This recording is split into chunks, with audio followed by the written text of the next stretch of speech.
نحمده ونصلي على رسوله الكريم. أما بعد فأعوذ بالله من الشيطان الرجيم. بسم الله الرحمن الرحيم.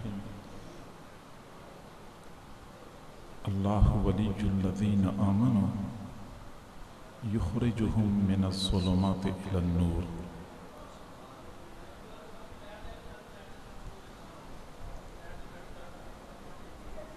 صدق الله العظيم وصدق رسوله النبي الكريم ونحن على ذلك لمن الشاهدين والشاكرين والحمد لله رب العالمين.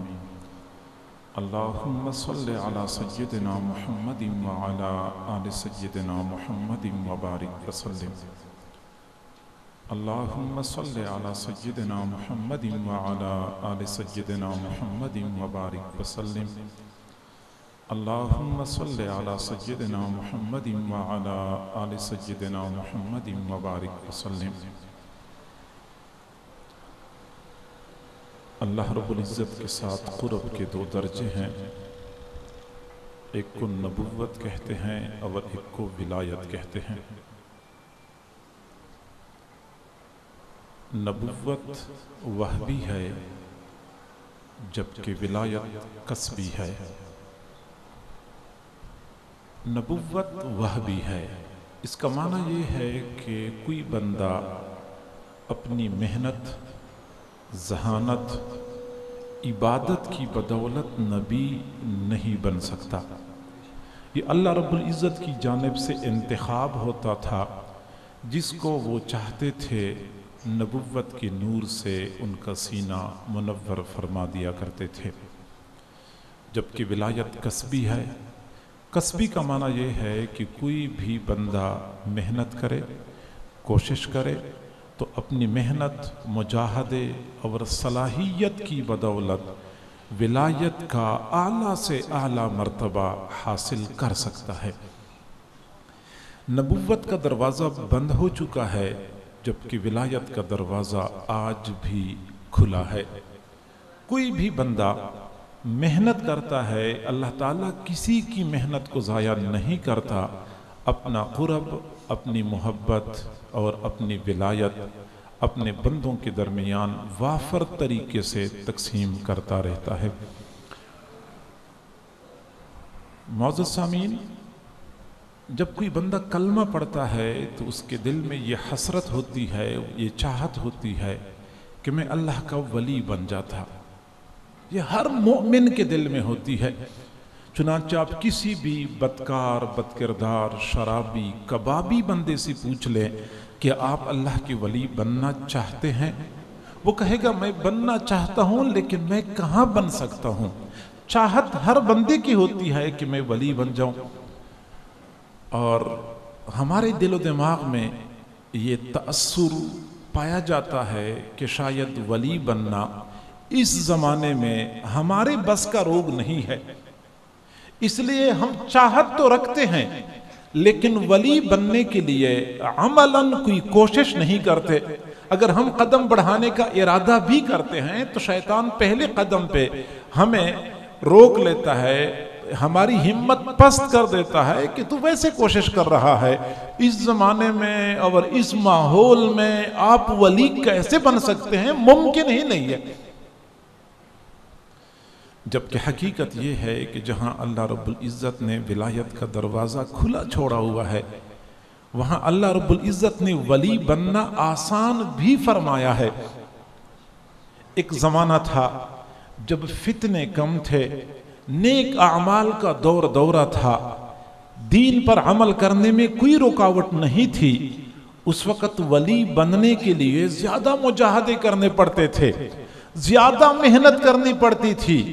اب جب نیک اعمال کرنے دشوار ہو چکے ہیں، ماحول گناہوں والا بن چکا ہے، دین پر عمل کرنا مشکل ہے، قدم قدم پہ بندے کو رکاوٹ پیش آتی ہے.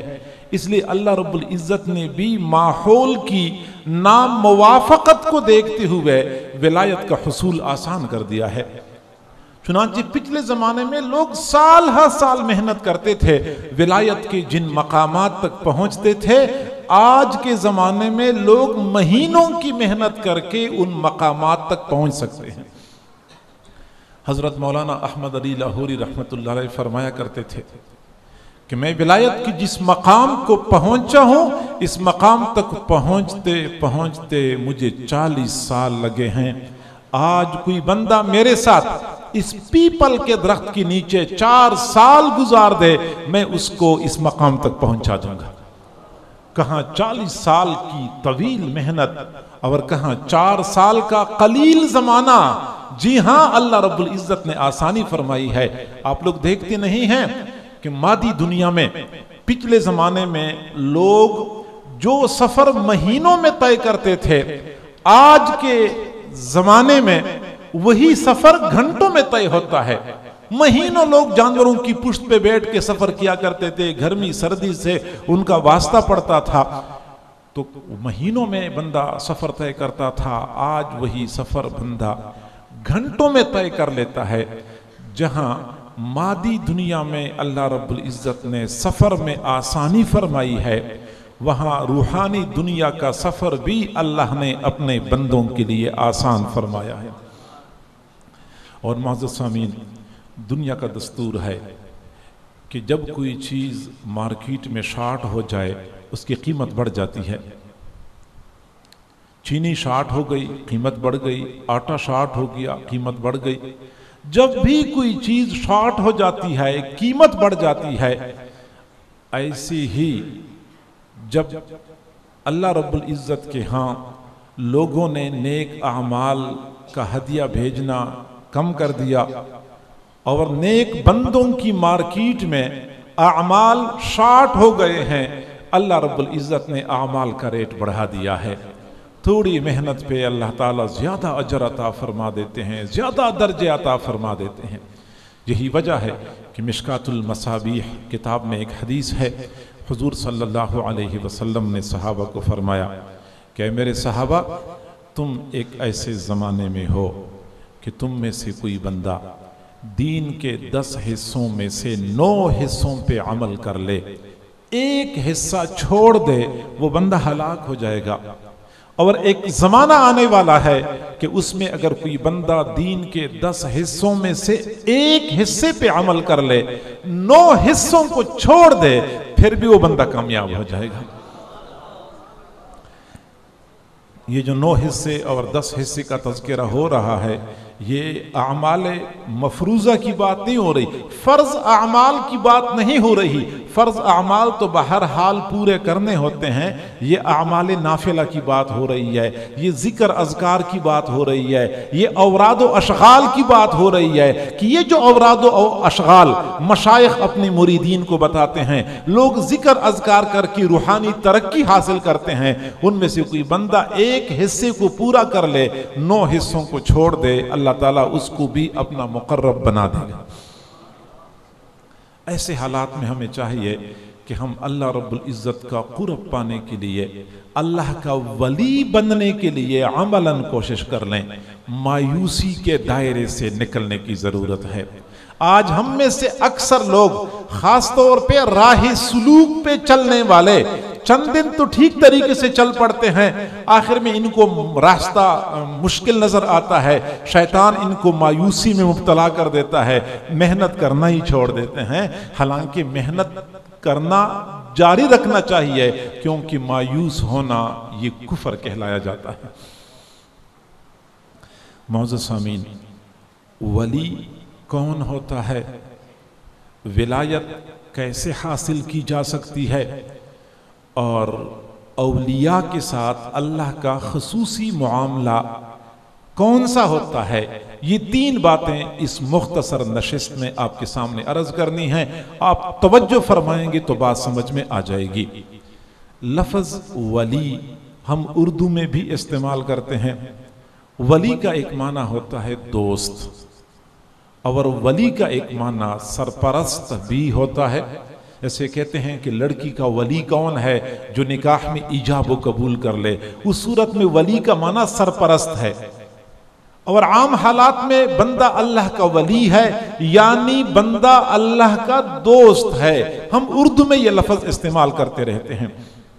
لوگوں کے دل و دماغ میں یہ بات پائی جاتی ہے کہ شاید ولی یہ عام لوگوں سے ہٹ کے کوئی اور مخلوق ہوگی، ما وراء الفطرت کوئی بندہ ہوگا جو ہواؤں میں اڑتا ہوگا، جس کی صورت کسی اور طرح کی ہوگی، اور جو کشف و کرامات دکھاتا ہوگا، جو عام لوگوں سے ملتا جلتا نہیں ہوگا، جو کھاتا پیتا نہیں ہوگا، جو بازار میں کوئی کام کاج نہیں کرتا ہوگا، ولی کوئی ایسی چیز ہوگی۔ لوگوں کے دل و دماغ میں یہ بات پائی جاتی ہے، جبکہ حقیقت یہ ہے کہ نہیں، ولی عام لوگوں کی طرح، عام انسانوں کی طرح ایک انسان ہوتا ہے، وہ کھاتا پیتا بھی ہے، وہ شادی بھی کرتا ہے، اس کے بچے بھی ہوتے ہیں، وہ کام کاروبار بھی کرتا ہے، وہ لوگوں کے ساتھ ملتا جلتا بھی ہے۔ وہ عام انسانی فطرت سے ہٹ کی کوئی مخلوق نہیں ہوتی، وہ عام لوگوں کی طرح ایک بندہ ہوتا ہے، بس اس میں دو صفات ہوتی ہیں، صرف دو صفات ہوتی ہیں، اور دو صفات کی وجہ سے وہ ولی بن جاتا ہے۔ اللہ تعالیٰ فرماتے ہیں الا ان اولیاء اللہ لا خوف علیہم ولا هم يحزنون الذین آمنوا وکانوا یتقون۔ ولی کون ہوتا ہے؟ الذین آمنوا، یہ ایک صفت، وکانوا یتقون یہ دوسری صفت ہے۔ یہ دو صفات جس بندے میں آ گئی، وہ ہوا میں اڑ نہ سکے، پانی کی سطح پہ چل نہ سکے، وہ کوئی کشف و کرامات دکھا نہ سکے، پھر بھی وہ ولی ہے۔ قرآن یہ کہتا ہے کہ دو صفات والا ولی ہوتا ہے، الذین آمنوا، جو لوگ ایمان لائے، ایمان لائے، دوسرا وکانوا یتقون، اور وہ تقوی اختیار کر گئے۔ ایمان لانے والے، ایمان تو خیر ہم میں سے ہر بندہ مؤمن ہے، لیکن میں عرض کروں کہ ایک ہوتی ہے ایمان کی ظاہری صورت، ایک ہوتی ہے ایمان کی اصل حقیقت۔ یہ ولایت کے لیے جو ایمان ضروری ہے، وہ فقط ظاہری صورت کافی نہیں ہے کہ بس کلمہ پڑھ لیا تو یہی ایمان ولی بننے کے لیے کافی ہے۔ ایمان کی حقیقت حاصل ہونی چاہیے۔ خرد نے کہہ بھی دیا لا الہ تو کیا حاصل، خرد نے کہہ بھی دیا لا الہ تو کیا حاصل، دل و نگاہ مسلمان نہیں تو کچھ بھی نہیں۔ تو ایمان کی حقیقت حاصل کرنی چاہیے، یہ ایمان کی حقیقت یہ ولایت کی بنیاد ہے۔ دوسرا ہے تقوی۔ تقوی کہتے ہیں پرہیزگاری کو، متقی ہوتا ہے پرہیزگار بندہ، وہ بندہ جو اللہ رب العزت کی نافرمانی نہیں کرتا اور اپنی زندگی کے تمام امور میں شریعت مطہرہ کی تعلیمات کی پیروی کرتا ہے، یہ متقی ہوتا ہے۔ تو ایمان بھی ہے، تقوی بھی ہے، تو ولایت حاصل ہو چکی ہے۔ تو ولایت کے حصول کے لیے صرف دو صفات اپنے اندر پیدا کرنے کی ضرورت ہے، ایمان اور تقوی۔ ایمان کے بارے میں تو آپ کو بتا دیا کہ ایک اس کی ظاہری صورت ہوتی ہے، ایک اس کی اصل حقیقت ہوتی ہے۔ تقوی کہتے ہیں پرہیزگاری کو۔ پرہیزگاری کا حصول کیسے ہوگا؟ قرآن پاک میں اللہ تعالیٰ نے اس کی بھی ترتیب بتائی ہے، یا ایھا الذین آمنوا اتقوا اللہ، ایمان والو تم تقوی اختیار کرو۔ اللہ فتنوں کا زمانہ ہے، نفس سرکش ہو چکا ہے، شیطان ہم پر غالب آ چکا ہے، گناہوں کا دور دورہ ہے، ان حالات میں تقوی کیسے اختیار کر سکتا ہوں؟ اللہ رب العزت نے آسان طریقہ بتایا، وَكُونُوا مَعَ الصَّادِقِينَ، 3 لفظوں میں مسئلہ حل کر دیا۔ تم صادقین اور سچوں کے ساتھ ہو جاؤ، تمہیں تقوی حاصل ہو جائے گا۔ تمہیں تقوی حاصل ہو گیا تو ولایت آپ کو حاصل ہو چکی ہے۔ ویسے تو اولیاء عام لوگوں کی طرح بندے ہوتے ہیں جو عام لوگوں کے ساتھ گھل مل کے رہتے ہیں، تاہم کچھ ایسی خصوصی معاملات ہوتے ہیں اللہ تعالیٰ کے جو وہ اپنے اولیاء کے ساتھ فرماتے ہیں۔ ان میں سے پہلا خصوصی معاملہ یہ کہ اللہ تعالیٰ اپنے اولیاء کو گناہوں سے محفوظ رکھتا ہے۔ یہ گناہوں سے حفاظت یہ اولیاء کے ساتھ اللہ کا خصوصی معاملہ ہوتا ہے۔ ہمارا یہ عقیدہ ہے کہ انبیاء معصوم ہوتے ہیں، اولیاء محفوظ ہوتے ہیں۔ انبیاء معصوم ہوتے ہیں، ان سے گناہوں کا صدور ممکن ہی نہیں ہوتا، لیکن اولیاء ایسے ہوتے ہیں کہ اللہ تعالیٰ اپنے فضل اور کرم سے ان کو گناہوں سے بچاتا ہے۔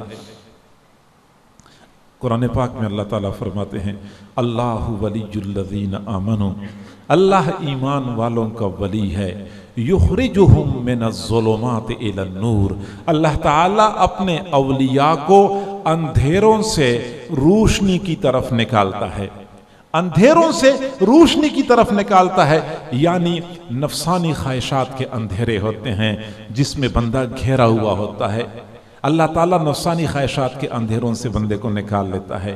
ماحول کے اندھیرے ہوتے ہیں، ماحول کی ظلمتیں ہوتی ہیں، اللہ تعالیٰ اس بندے کو ماحول کی ظلمتوں سے بھی نکال لیتا ہے۔ شیطان بندے کو گھیر لیتا ہے، اللہ تعالیٰ شیطان کا گھیرا توڑ کے اپنے بندے کو شیطان کی تسلط سے بچا لیتا ہے۔ یخرجہم من الظلمات الی النور، اللہ تعالیٰ ان کو اندھیروں سے روشنی کی طرف نکالتا ہے۔ جب بھی ایسا موقع آتا ہے کہ گناہ اس کو اپنی طرف متوجہ کرتا ہے، نفسانی خواہشات کا زور بڑھ جاتا ہے، شیطان کی کوشش انتہائی درجے کے عروج پہ ہوتی ہے، اس وقت اللہ تعالیٰ کی توجہ، اللہ تعالیٰ کی رحمت متوجہ ہو جاتی ہے اور بندے کو آرام سے گناہوں کے دلدل سے نکال دیتی ہے۔ نہ جانے کون دعاؤں میں یاد کرتا ہے، نہ جانے کون دعاؤں میں یاد کرتا ہے، میں ڈوبتا ہوں سمندر اچھالا دیتا ہے۔ بندہ گناہوں کے سمندر میں ڈبکیاں لے رہا ہوتا ہے، سمندر اس کو ڈبوتا نہیں ہے بلکہ اوپر اچھال دیتا ہے، بندے کو بچا دیتا ہے۔ ایک بزرگ اپنے سلمان بن یسار رحمہ اللہ تعالی اپنے ساتھیوں کے ساتھ حج کے سفر پہ جا رہے تھے، رات کے وقت پڑاؤ ڈالا، عصر کا وقت تھا، رات گزارنے کے لیے پڑاؤ ڈالا، تو ساتھی کام کاج کے لیے چلے گئے، کوئی جنگل سے لکڑیاں کاٹنے کے لیے چلا گیا، کوئی پانی لانے کے لیے چلا گیا، کوئی جانوروں کو چرانے کے لیے چلا گیا۔ سلیمان بن یسار رحمہ اللہ اکیلے تھے خیمے میں، ایک خاتون بکریاں چراتے چراتے خیمے کے قریب پہنچی، جب اس نے دیکھا کہ خیمے میں ایک مرد ہے جو اکیلا ہے تو اس کی نیت خراب ہو گئی، خیمے میں آئی اور اس نے ہاتھ سے اشارہ کیا۔ سلیمان بن یسار رحمہ اللہ سمجھے کہ شاید اس کو روٹی چاہیے، اس نے کھانا نہیں کھایا تو روٹی پڑی تھی، اشارہ کر دیا کہ وہ روٹی وہاں سے اٹھا لو اور کھا لو۔ اس خاتون نے پھر وضاحت کے ساتھ بات کر لی کہ مجھے روٹی نہیں چاہیے، میرا کوئی اور مقصد ہے، میں کسی اور ارادے سے آپ کے خیمے میں آئی ہوں۔ جو ہی اس نے سنا تو انہوں نے رونا شروع کر دیا، زارو قطار روتے رہے، اتنا روئے، سوچ رہے تھے کہ اللہ میں اتنا کمزور ہو گیا ہوں کہ شیطان کو مجھ سے امید لاحق ہو گئی ہے کہ وہ اپنے ایجنٹ کو میرے پاس بھیجتا ہے، شیطان میرے بارے میں یہ امید رکھتا ہے، میں اتنا کمزور ہو گیا ہوں، میرا ایمان اتنا کمزور ہو گیا ہے۔ چنانچہ رونا شروع کر دیا، ایسے زاروں کا تھار روئے کہ اس عورت کو بھی رونا آیا۔ اس عورت نے معافی مانگی، اللہ سے سچی توبہ کر لی اور چلی گئی۔ ان کو صدمہ بہت تھا، دکھ بہت تھا کہ شیطان نے یہ کوشش کیوں کی۔ رات کے وقت سو گئے تو خواب میں حضرت یوسف علیہ السلام کی زیارت ہوئی۔ حضرت نے فرمایا کہ یوسف علیہ السلام آپ کتنے مضبوط ایمان والے ہیں کہ زلیخا جیسی خاتون نے آپ کو اپنی طرف متوجہ کیا، آپ اپنا ایمان بچا کے لے جانے میں کامیاب ہو گئے۔ حضرت یوسف علیہ السلام نے فرمایا کہ میں تو نبی ہوں، میرے ساتھ تو نبوت کی وہ برکت حاصل تھی، نبوت کی اس اعلیٰ مرتبے کی بدولت اللہ رب العزت نے مجھے گناہ سے بچا لیا۔ زیادہ حیرانگی والی بات تو یہ ہے کہ آپ نبی بھی نہیں ہیں، پھر بھی جب شیطان نے اپنا ایجنٹ بھیجا، نہ صرف یہ کہ آپ گناہ سے خود بچے بلکہ اس خاتون کو بھی گناہ سے توبہ طائب کروا دیا۔ اللہ ولی الذین آمنوا یخرجہم من الظلمات الی النور، اللہ تعالیٰ اپنے اولیاء کو ظلمتوں سے نور کی طرف نکالتا ہے، یعنی اولیاء معصوم ہوتے ہیں، اولیاء محفوظ ہوتے ہیں، اللہ تعالیٰ ان کی حفاظت کرتا ہے۔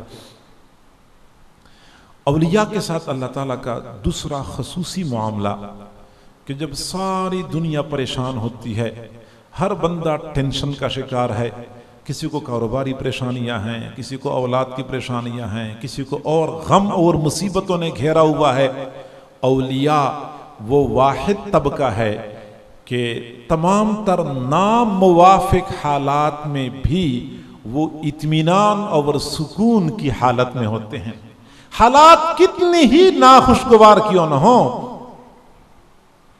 طوفان کر رہا تھا میرے عزم کا طواف، طوفان کر رہا تھا میرے عزم کا طواف، دنیا سمجھ رہی تھی کہ کشتی بھنور میں ہے۔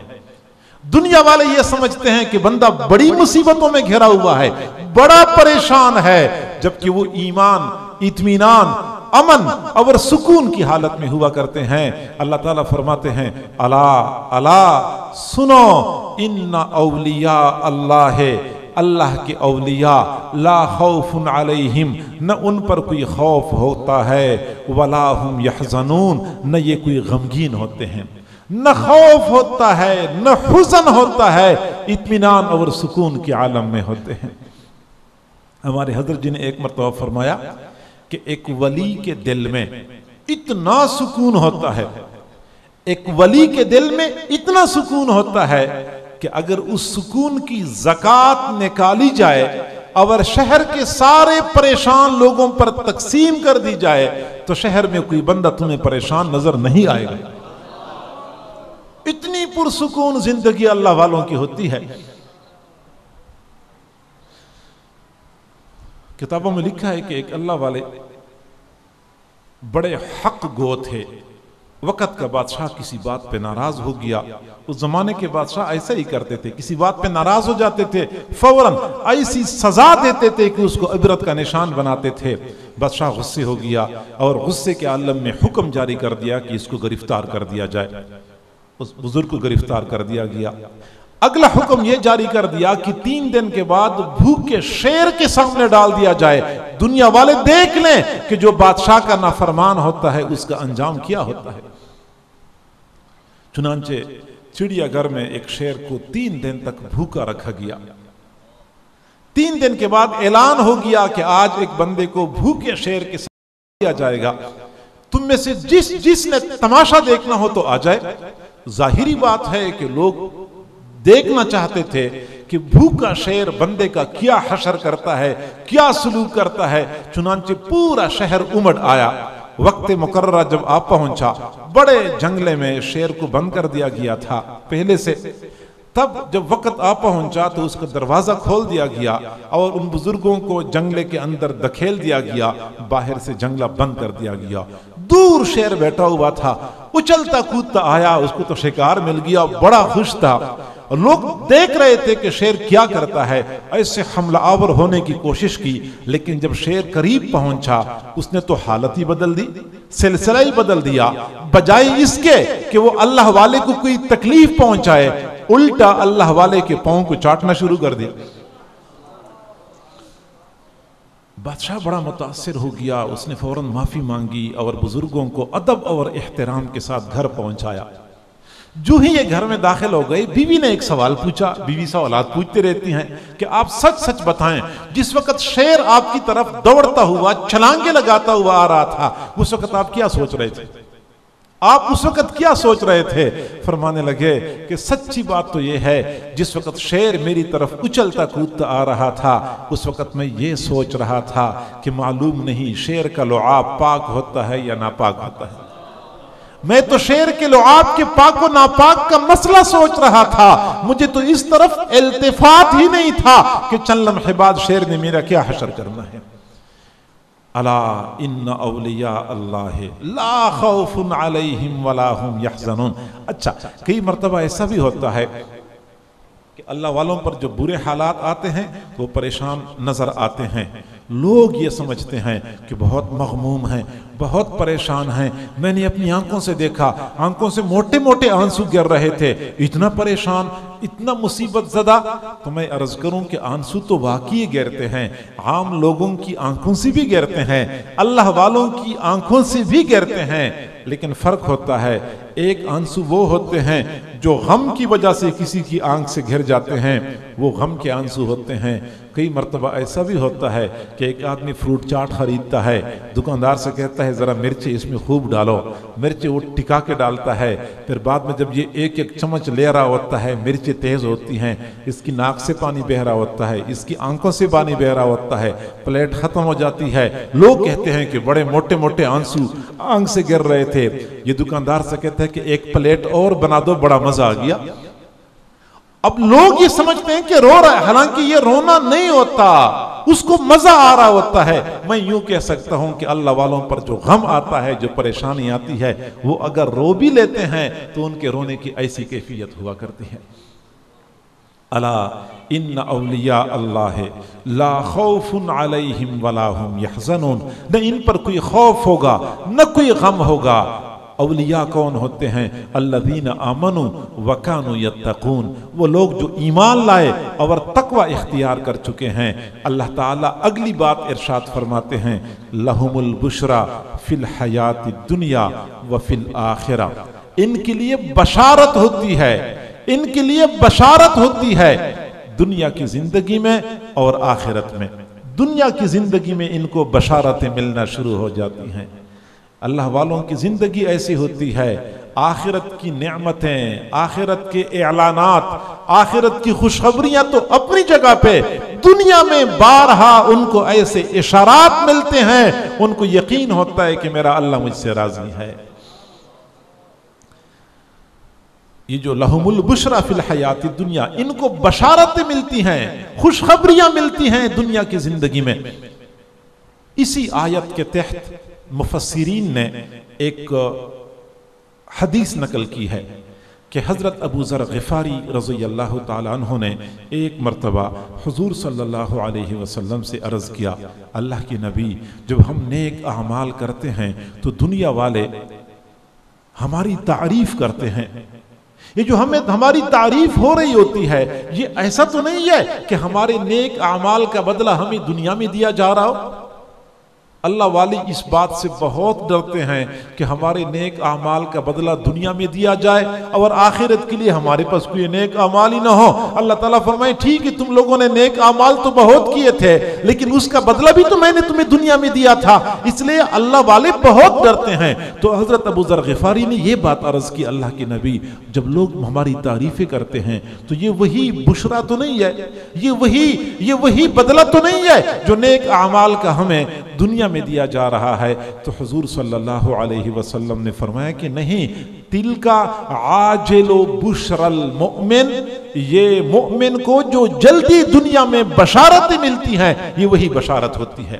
مخلوق خدا آپ کی تعریف شروع کر دیتی ہے، زبان خلق کو نقارہ یہ خدا سمجھو، یہ مخلوق کی زبان سے اللہ تعالیٰ تعریفی جاری کرواتا ہے، حقیقت میں اللہ والوں کے لیے بشارت ہوتی ہے۔ دنیا میں بندے کو بشارت ملنا شروع ہو جاتی ہے۔ حضور صلی اللہ علیہ وسلم نے فرمایا کہ جب کوئی بندہ اللہ کا مقرب ہوتا ہے، اللہ کا ولی ہوتا ہے، تو اللہ تعالیٰ اس سے محبت کرتے ہیں، صرف خود محبت نہیں کرتے بلکہ جزاک اللہ جبرائیل کو بلا لیتے ہیں، جبرائیل کو فرماتے ہیں کہ جبرائیل، فلاں بندے سے میں محبت کرتا ہوں، آپ بھی اس سے محبت کرو۔ جبرائیل محبت کرنے لگ جاتا ہے، پھر جبرائیل آسمان کے فرشتوں کے درمیان اعلان کرتا ہے کہ وہ لوگوں، فلاں بندے سے اللہ محبت کرتا ہے، میں بھی محبت کرتا ہوں، آسمان کے سارے فرشتوں تم بھی محبت شروع کر دو۔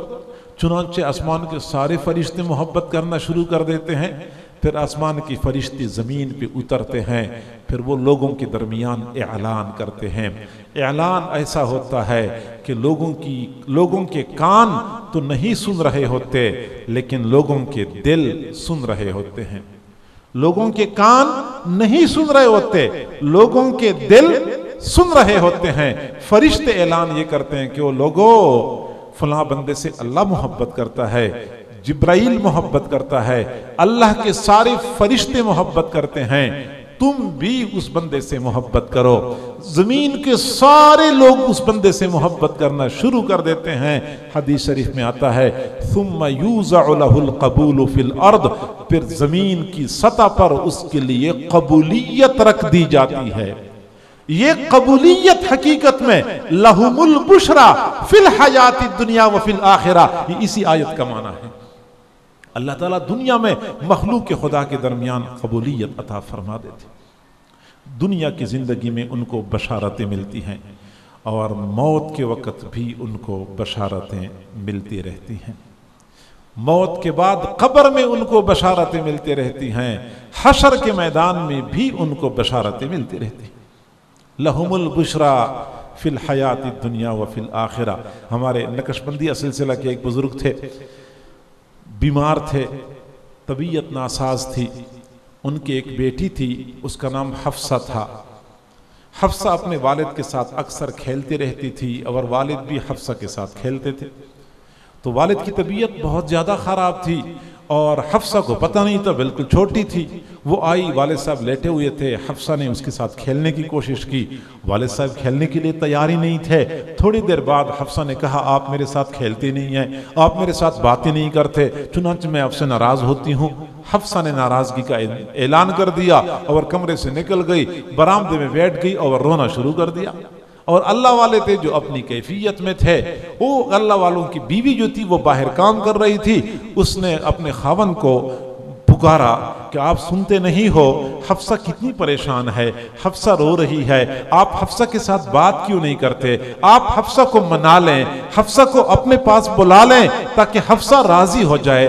جب بیوی نے یہ کہا تو ان بزرگوں نے آنکھیں کھولی اور فرمایا کون سی حفصہ اور کیسی حفصہ، کون سی حفصہ اور کیسی حفصہ، ہم نے تو اپنے پروردگار کو منا لیا، لا الہ الا اللہ محمد الرسول اللہ۔ موت کے وقت ان کو اندازہ ہو جاتا ہے لہم البشرا فی الحیات الدنیا، دنیا کی زندگی میں بھی ان کو بشارتیں ملتی ہیں، موت کے وقت بھی ان کو بشارتیں ملتی ہیں۔ حدیث شریف میں آتا ہے کہ نیک بندے کی جب وفات کا وقت ہوتا ہے، فرشتے اس کے سامنے جنت کا ٹھکانہ متشکل کر دیتے ہیں، سامنے کر دیتے ہیں موت کے وقت، تاکہ یہ بندہ مطمئن ہو جائے، موت سے نہ ڈرے، موت کے بعد والے مراحل سے نہ ڈرے، تو موت کے وقت جنت کا ٹھکانہ اس کے لیے متشکل ہو جاتا ہے۔ علامہ ابن الفارض رحمہ اللہ ایک بہت بڑے ولی گزرے ہیں، ان کے بارے میں کتابوں میں لکھا ہے کہ جب ان کی وفات کا وقت قریب آیا تو فرشتوں نے جنت کا ٹھکانہ ان کے سامنے کر دیا کہ یہ آپ کا ٹھکانہ ہے۔ حضرت نے چہرہ دوسری طرف پھیر لیا، چہرہ دوسری طرف پھیر لیا اور ایک شعر پڑھا، فرمایا ان کان منزلتی فی الحب عندکم ما قد رأیت فقد ضیعت ایامی، اگر مجھے میرے عشق و محبت کا بدلہ اس جنت کی صورت میں دیا جا رہا ہے، پھر تو میں نے اپنی زندگی ضائع کر دی، اس جنت کی شکل میں مجھے بدلہ دیا جا رہا ہے۔ دنیا کے حور پریوں سے منہ موڑا، جنت میں وہی حوریں ملنی ہیں، دنیا کے سونے چاندی کو چھوڑا، جنت میں سونے چاندی کے محلات ملیں گے، دنیا کی نرم مرغن غذاؤں کو اللہ کی خاطر چھوڑا، جنت میں وہی غذائیں ملنی ہیں، تو پھر تو میں نے اپنی زندگی ضائع کر دی، میں جنت کا مشتاق نہیں ہوں، میں جنت کے خالق کا مشتاق ہوں۔ مرتے وقت ان کو بشارتیں دی جاتی ہیں۔ صحیح بخاری شریف میں ایک محدث کا تذکرہ کثرت سے ملتا ہے، حضرت ربعی بن حراش رحمہ اللہ تعالی پوری زندگی کبھی مسکراتے نہیں تھے۔ کسی نے پوچھا کہ حضرت آپ بالکل مسکراتے نہیں ہیں، ہر وقت آپ سنجیدہ رہتے ہیں۔ فرمایا میں کیسے مسکرا سکتا ہوں کہ مجھے نہیں معلوم کہ میں اپنا ایمان بچا کے لے جا سکوں گا یا نہیں لے جا سکوں گا، ہاں جس دن مجھے یقین ہو جائے کہ میں اپنا ایمان بچا کے لے جانے میں کامیاب ہو چکا ہوں، اس دن دنیا والے مجھے مسکراتا دیکھیں گے۔ اور پھر علامہ ذہبی رحمت اللہ علیہ نے لکھا ہے کہ جب ان کی وفات کا وقت قریب آیا تو ان کی ہمشیرہ رو رہی تھیں، پوچھا لما تبکین، آپ کیوں رو رہی ہیں؟